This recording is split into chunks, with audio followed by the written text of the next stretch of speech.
everyone. Welcome back to Wind Down Wednesday. We're so excited to chat with y'all tonight about saying no and setting boundaries. So grab whatever you need, and we'll be back here in about 30 seconds.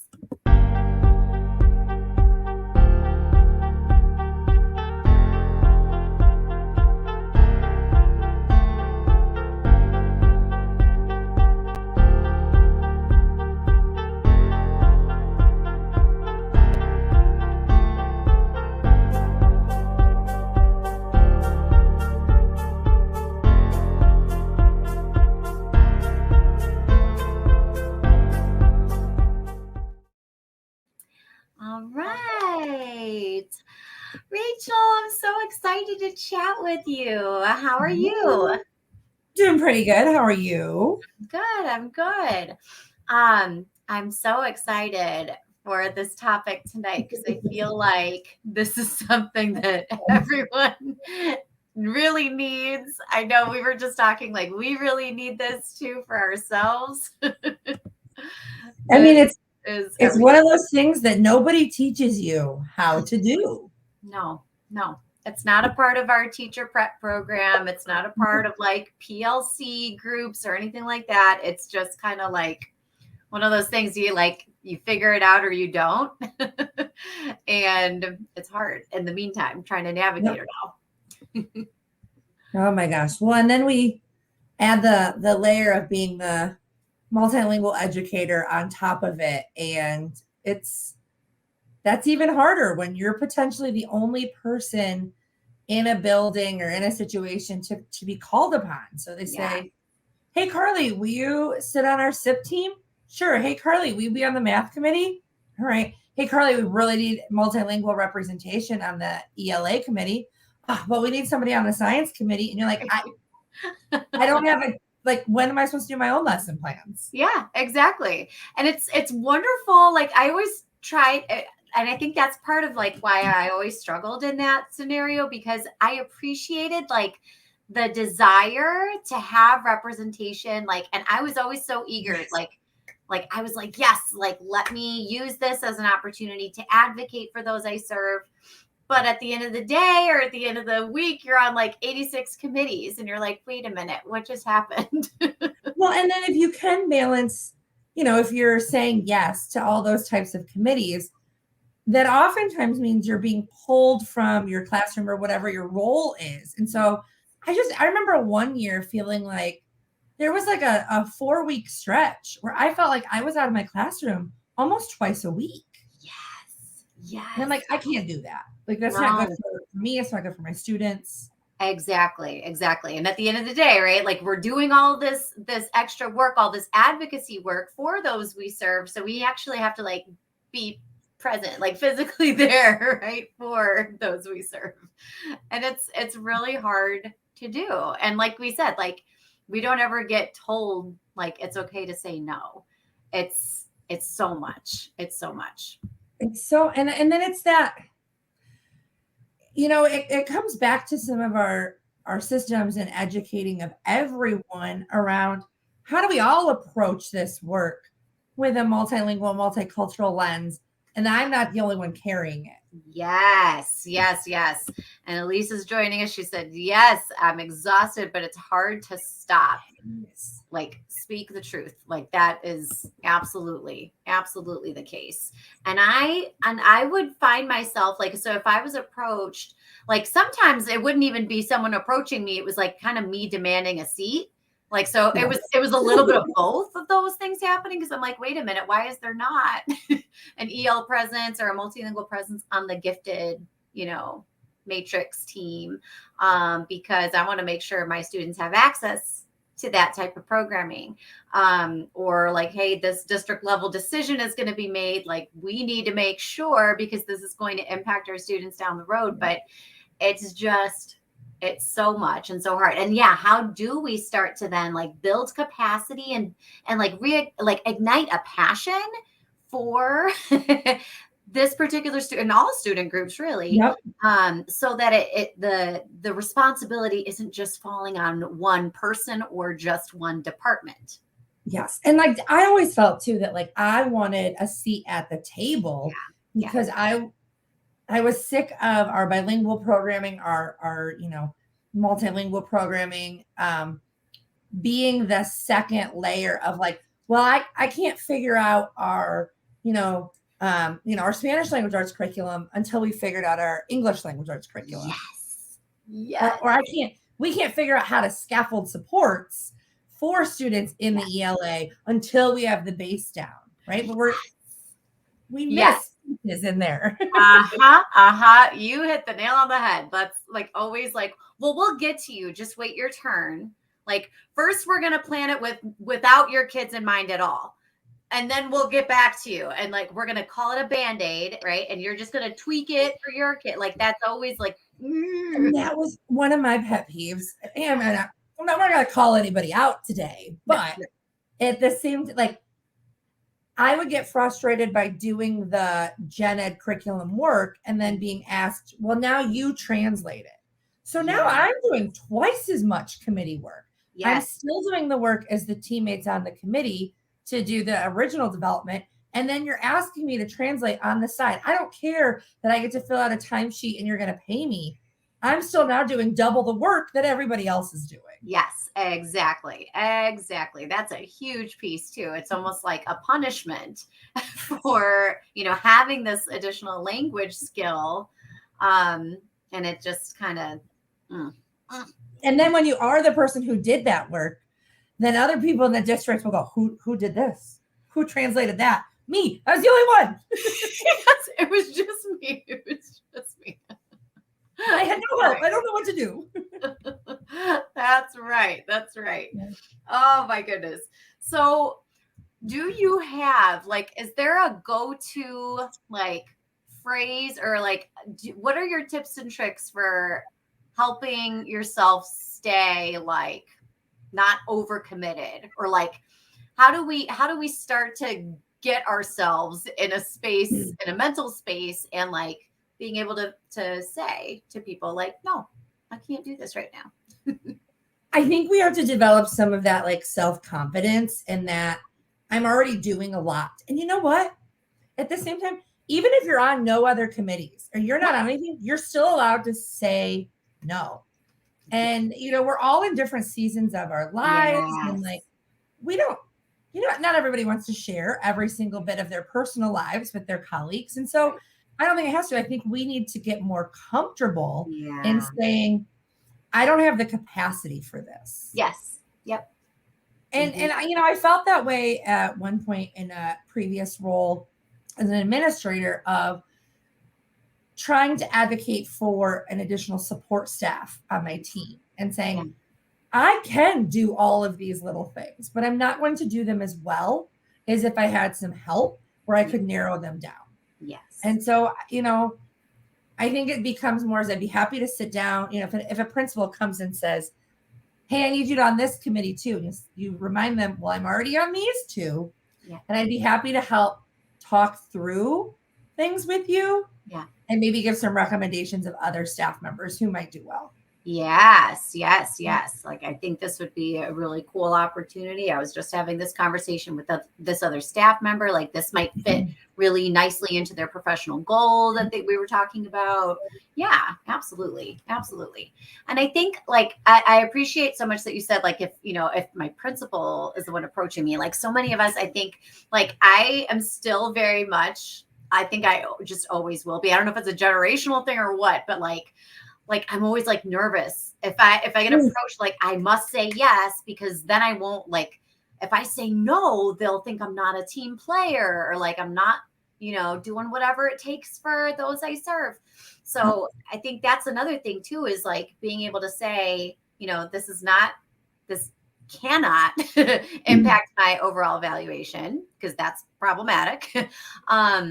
And I'm a human being before I am an employee in this, school district. But again, it's a hard balance. I recently, and I'll put it in the comments. So if you are joining us on Facebook or YouTube Live, you'll be able to see it posted right here.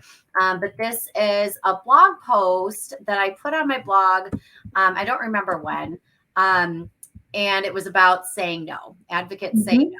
And I have always said, again, like, I want to push myself, I want to stretch beyond, I want to do all these things, but at the end of the day, like, if I'm not sleeping, or if I'm not like seeing my family, or if I'm not being able to just do my job that I was hired to do, and still have a little bit of my humanity at the end of the day, like, I'm going to reach burnout Yes. by October, and I'm not going to be of service to anybody.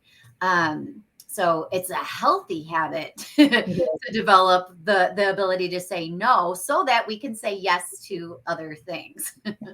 Well, and it's said, and now I feel like we see this oftentimes discussed a lot around parenting, Yeah. around like, Yeah. you're maybe not going to be the best parent you can be if you're Yeah. not giving your own self some attention and taking care of your body physically, mentally, right?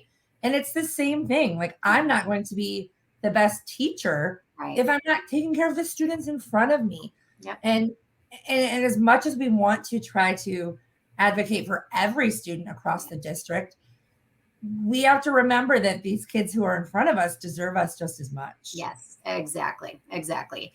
And another thing is, like, I wish I would have asked for help more. Or if I found myself during those seasons of being stretched really thin, I wish I would have had the language or the confidence to be able to approach somebody, whether it was a teammate or my boss or my evaluator or whoever, and just say, look, I need help.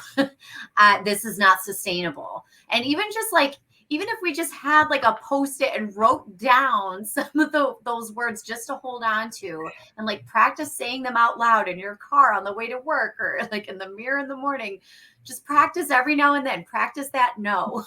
But maybe that's giving me some thoughts around, as the district leader or your school leader, or however, wherever you're maybe kind of leading that team and seeking out these persons to represent and help you, whatever the committee could be. Yeah.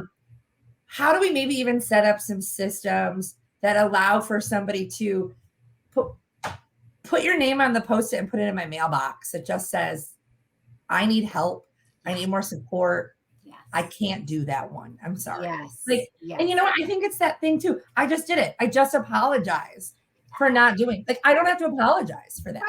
Right. We don't owe anyone an apology. No. We don't owe anyone, like you said, we don't owe anyone an explanation. No is a full sentence.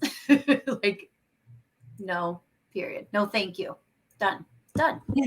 Easy peasy. Well, and did you ever feel too, as the person who was potentially on a lot of in a lot of groups and committees, that you felt like everyone looked to you as the one and only expert? Heck, I feel like that every day in this job still. But sometimes I'm not the only one who's learning to navigate this before, right? Like, you asked me to be the multilingual representation on your math curriculum committee. Well, I've never written curriculum before, let alone curriculum that's appropriate for multilingual learners. I'm going to need some support in that. Yes. I think that's huge too. Like, I can't be the end all be all, like, like voice or, resource. Like, we should be, like we always say, like, we want to triangulate data. Like, we need multiple layers. And I think another thing, I wanted to mention this too, like, when these either school committees or district committees are formed, and either we're pushing for a spot at the table, or we have been voluntold, or we have been politely requested, however it might be, and we're just not able to take that on, we can still advocate for our students and families while not serving on the committee. We can utilize like the feedback loop that is like the perpetual feedback loop. Like, we can always go and contact and sit with those folks who are a part of the work and a little more involved, and ask our questions, or like offer some guidance or share some resources. We can still advocate, just in a different way. We don't have to be on the committee or on that team.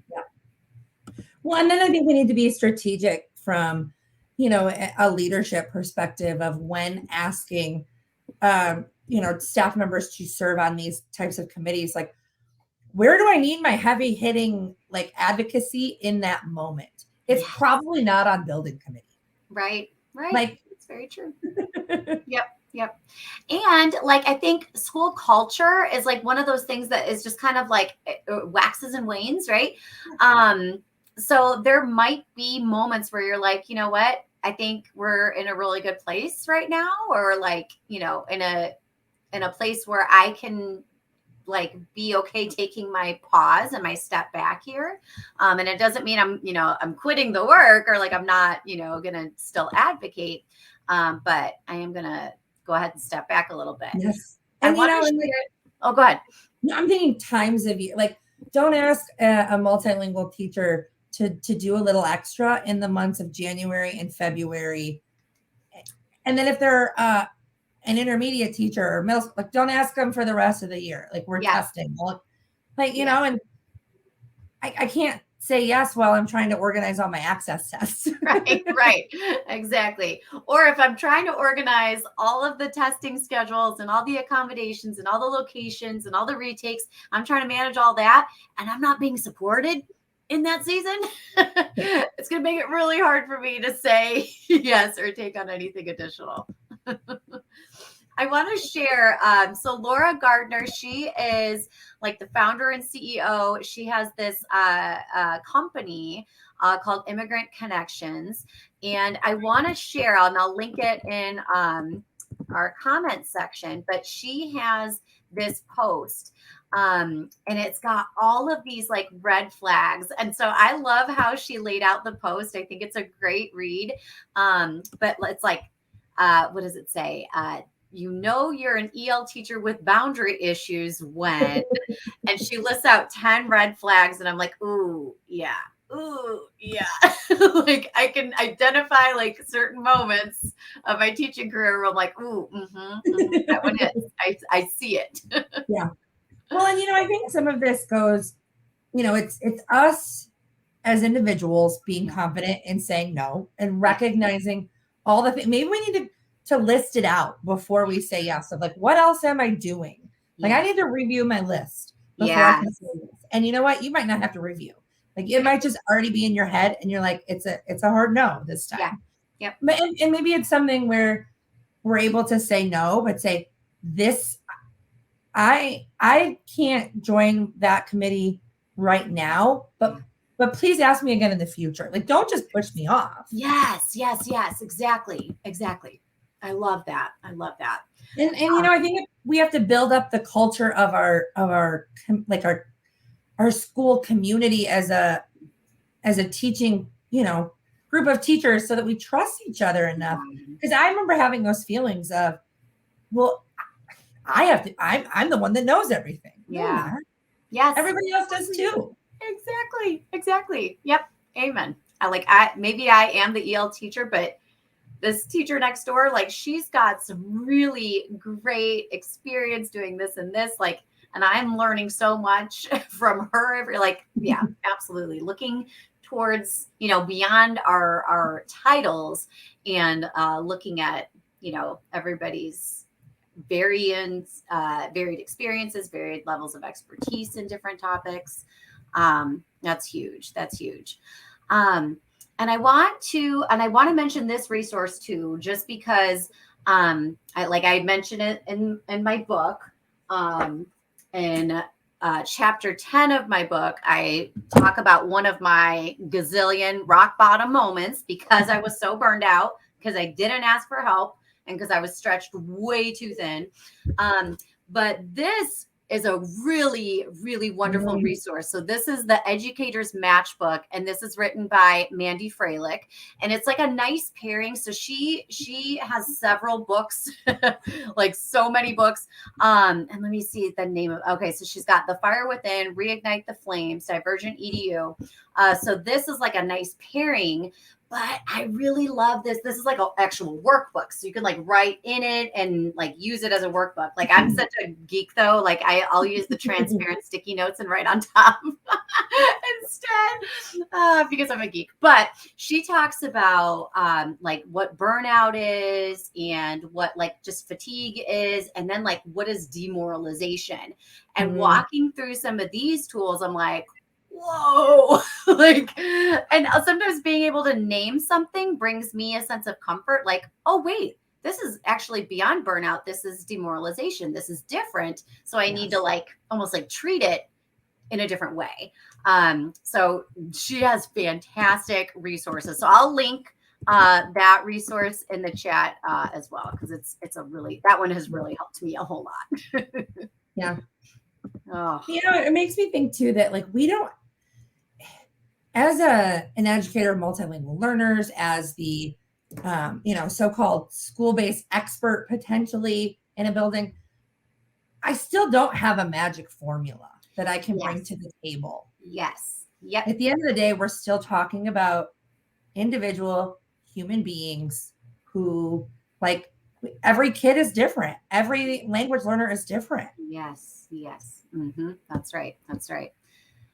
And so our friend here, she shares, I haven't even finished week 1. I'm already feeling it. Oh yes. And that's Yes. like, this is the time of year where like we're just getting inundated with everything. And if Yes. you know, if you've got other things going, like we're not leaving the classroom and going straight home sometimes. I gotta Right. stop at the store. I got a sporting event to head to. I got a doctor's appointment. Like Yes. at some point we gotta say no somewhere. Yes. Yes. Yes. Yes.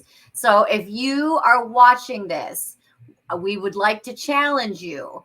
Write out like 3 different ways for you to say no. Everyone's different in terms of like what they're comfortable communicating to different people, and maybe it depends on who the person is asking. But we would challenge you, like, grab a post-it and write out 3 different ways that you could say no to something. And Jen Manley, she's a really cool follow on Instagram. She talks, she's her handle is at Strategic Classroom on Instagram, and I believe she's on TikTok too. I believe, I might be wrong, but I'll look and I'll link her Instagram. But she talks about this idea of scripting.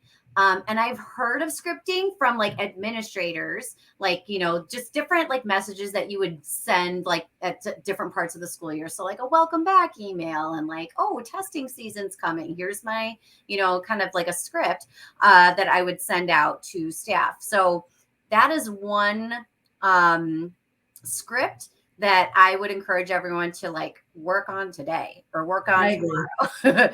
Now, if anybody's like me, the script needs to have like, it only needs to be like 2 sentences, and then it needs to have a hard period. And my post-it note of my script needs to say, stop talking now. Like, you don't have to keep giving an explanation. Yes. Nobody, like, just stop. Yes, yes, yes, yes. And don't feel guilty either. Don't feel guilty saying no. Saying no, I hope that when you say no, you feel a sense of empowerment. I hope you feel a sense of, I'm saying no to this so that I can say yes to this. Yes. And I hope you can like feel real good about that. Like, you do not have to be saying yes to everything. If you're saying yes to everything, you're going to have nothing left for you and for your kids. What you say yes to is your individual business. Mm-hmm. If you're just saying yes because your mental capacity has been reached, that's to me just as equal as the person who's working on their master's degree right now. Yes. It doesn't matter what our reasoning. And I think I tend to be that person who needs to over-explain every single decision. And I do the same thing. At the end of the day, I don't need to know. Like, they don't need to know that, and I don't need to explain that. Yes. Like, we feel almost like we owe them. We don't owe them an explanation. Just like we wouldn't expect them to, like, they don't have to unload all their rationale. And yeah, like I just, the guilt. And you're right. I mean, Martha's right though, that ownership of our babies, and they are our babies. Yes. When they enter our room to when you run into them 20 years later. Yes, that's right. Absolutely. Forever our babies. I want to share one other resource that has absolutely helped me. So Lindsay Titus, She has a podcast. She also published a workbook. She's got also like these affirmation cards. She's like a powerhouse of inspiration, but she also helps teachers like work on like almost like personal development. So again, like saying no and setting healthy boundaries, because this makes you a more well-rounded human being. So I linked her podcast there. But she just has so many good nuggets of like, oh, like, and she says it in such a way that it like feels like like I could do that. Like this is great. So I would encourage y'all to check that out, because it's a really good podcast to tune into. Awesome. A lot of good resources there. Yeah, I think we just need some like teacher t-shirts that are like it's a take on 1992's Dare shirt with a just say no. Yes.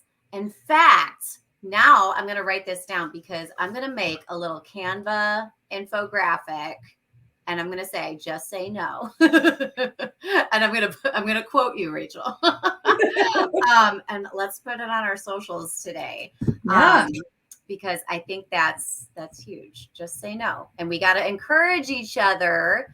And can we follow that up with like, when you overhear a colleague say no to something, or say no thank you to something, give them a high five, give them a hug, celebrate that, and be like, yes. Because again, when we see other people doing it, it gives us permission, right? To like, when those moments happen for us, like, I'm also, for this other opportunity that's going to happen, 3 months from now, it's okay for me to say no. I mean, principals and directors might not be liking us this year if we're telling everybody to say no, but we've got your own like just health and wellness in mind. And that's right. Absolutely. It's not easy. I'm trying to see if I have a my advocacy script link. Okay, I think I do. Okay, so I'm going to link this in the comments too. This is like my little take on scripting for the school year. So the resource that I just shared, there's like those moments where you might need to request a principal or director or coach or coordinator to like co-sign an email, or you really need them there at a meeting, or the meeting gets derailed and things escalate or whatever. But the sixth slide on that is practice saying no. So I wrote down one sample of something you might say when you need to say no. But again, like the when you're doing any type of like scripting like that, that's like a starting point. So take it, customize it, right? But have your own script kind of ready to go, because in the moment, you might just be like, okay, I'll do it. Okay, this and don't let people manipulate you either, because that's the other piece of this. Yes, and be okay with saying I need time to think about that, because you asking me to serve on another committee when I'm in the hallway transitioning my students from PE, like it's not the appropriate time for me to process what's going on. Yes. And I think like allowing yourself, like, I'll get back to you in 3 business days with my decision. That way I can really see if I can give this opportunity the attention it needs. Yeah, like 3 business days, friends. Don't say yes in the moment. Because I feel like we have like a list of like tips in the saying no. Write a script. Don't say yes in the moment. Don't apologize. Okay. Don't give an explanation. Use a script. And now I actually have to try this later on this year. Me too. I think we're going to need a follow-up, Carly, of like later on, have you said no to anything yet? Yes. And actually, that's another good tip, is like schedule a follow-up check-in with yourself. And like people always say that, like, but I will say anytime I'm like at a workshop or trying a new strategy or doing a book study or whatever, and I'm like, oh, I really want to hold on to this, I go into my Google Calendar and I say like 3 weeks out, 6 weeks out, like I'm going to check in with myself on this date at this time for 5 minutes and say, am I actually doing this? So I would encourage y'all So you have 2 challenges now, y'all. You've got write down 3 different ways to say no.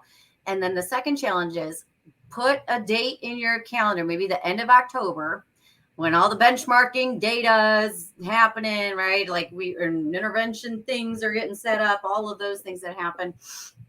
And check in. How am I doing with my no? Yeah. All right. So we got follow-up. Man, this is a lot of tips. I think I feel empowered. I feel I feel better. I'm ready to say no. I'm ready to say no. That's right. What's not going to be to my husband? Yes, exactly. No. All right. Well, this is great. Rachel, our time always goes so fast, but thank you so much for chatting with me tonight. This was so wonderful. Always a pleasure. That's wonderful. All right, y'all. We will be back next week for another episode of Wind Down Wednesday. Good night, everyone.